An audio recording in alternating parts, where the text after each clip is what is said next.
This is an interesting title for this part of the coaching process. Reality. Whose reality are we interested in coaching?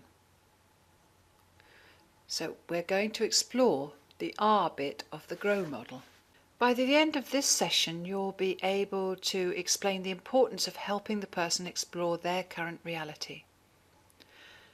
You'll be able to describe the process of exploring the person's current reality and analyse the impact of powerful questions in that exploration. Why would we want to do that? Well, when you are coaching, you'll be wanting to work with your client's version of reality. And that comes from what they are focusing on and from the filtering processes that they have used. They will be deleting, distorting and generalizing information that's coming into them to create their reality. As a coach, you will want to help them realize what is happening, how they are creating that reality, so that they can then think about what they want to change and how they'll go about doing that. It also helps the person understand how they are contributing to the situation that's happening at the moment, and to help them to take responsibility and learn from it. This will lead to better options for moving forward. When you're helping your client explore what they perceive as problems or barriers to them moving forward, there are 4 pieces of information that you will want to gather. The first is about the context in which the problem is happening.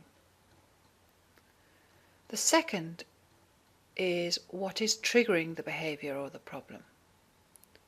The third is the state or frame of mind that's created, and then what behaviour does that person do as a result. In order to understand how you can do that and what sort of questions you'll want to ask, you will want to think about how we get to do the things we do. We develop strategies or habits for everything we do. This is very useful because it means we don't have to think about what we're going to do next every second of the day. These strategies are running unconsciously. So, for instance, you will have a strategy for brushing your teeth in the morning. You will have a certain way of brushing them, a way of knowing when you've brushed them enough, etc. You will have a strategy for dealing with conflict in a particular situation. You will have a strategy for making decisions. And these strategies will be peculiar to you. Many of these strategies are developed when we are young. So you will have developed unconscious strategies for dealing with all sorts of things. For example, you will have developed a strategy for handling a situation where someone is angry, and these strategies will depend on the context in which you find yourself. So you may have one strategy when one of your close friends are cross, and a different one for when your boss is angry. And discovering exactly under which conditions and in which context a person reacts in a particular way is important.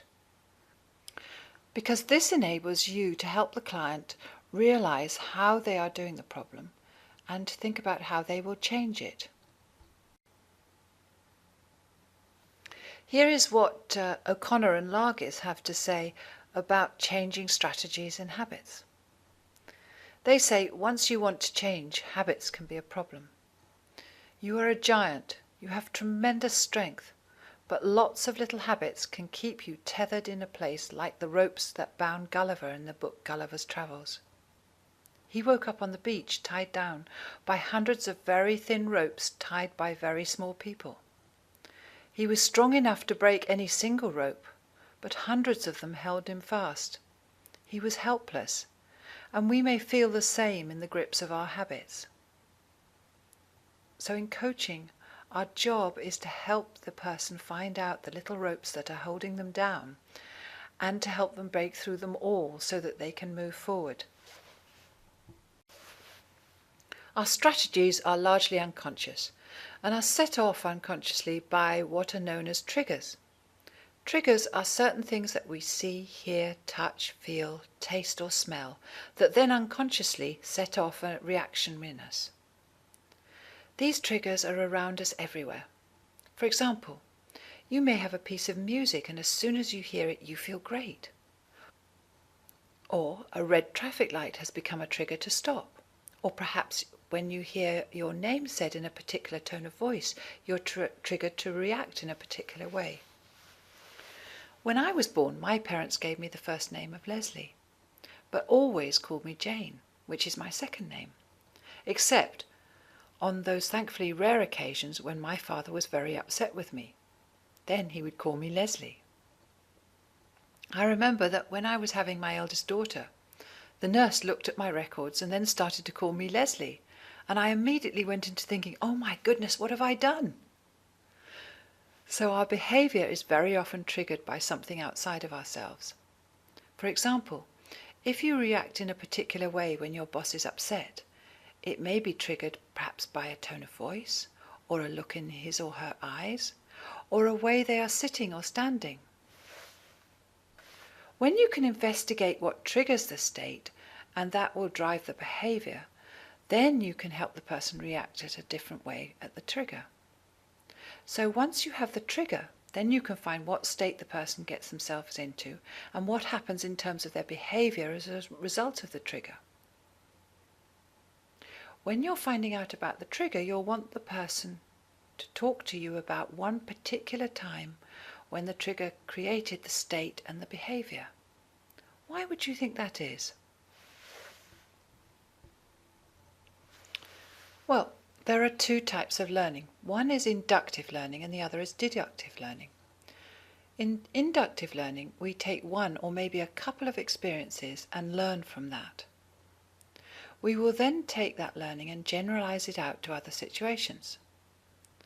So, for instance, the other day I did a webinar for the first time. I had to log on first, and it turned out that there was a problem with the login process. And as a result, I was trying to log on for 15 minutes and managed to get on about 1 minute before the webinar was due to start. Well, I learned from that when I'm doing webinars, I should log on at least half an hour beforehand. So I had one experience, I learnt what I learnt, and now I've generalized it out to all webinars that I do. So inductive learning is learning from experience.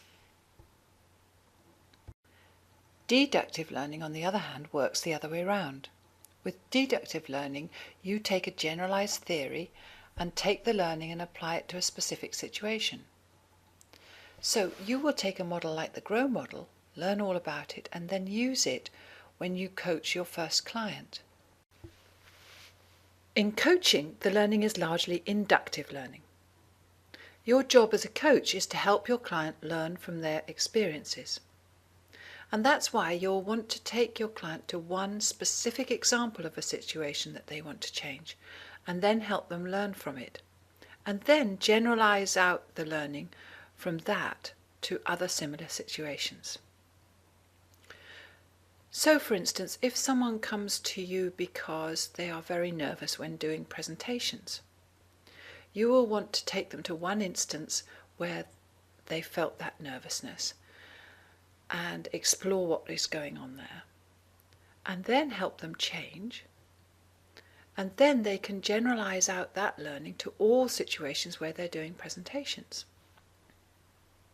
The other reason for wanting to do things this way is that trying to help someone with a generalized problem like I can't do presentations is not so easy because it is so generalized, and you would want to find a huge amount of resources to overcome it. But taking them to just one time when it happens makes it much easier for them to think about how they could find other ways of approaching it. So, if we think about the information that will help your client explore their current reality, then you will want to explore the context by taking them to one particular situation where they want to change.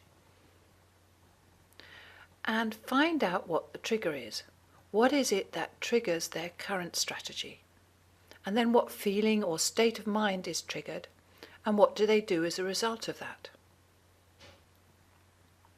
So it may be in the case of the presentation that what happens is in the one instance that you're talking to them about, that when they get up in front of a group of people, and as soon as they see the faces of the audience, then they start to feel really nervous.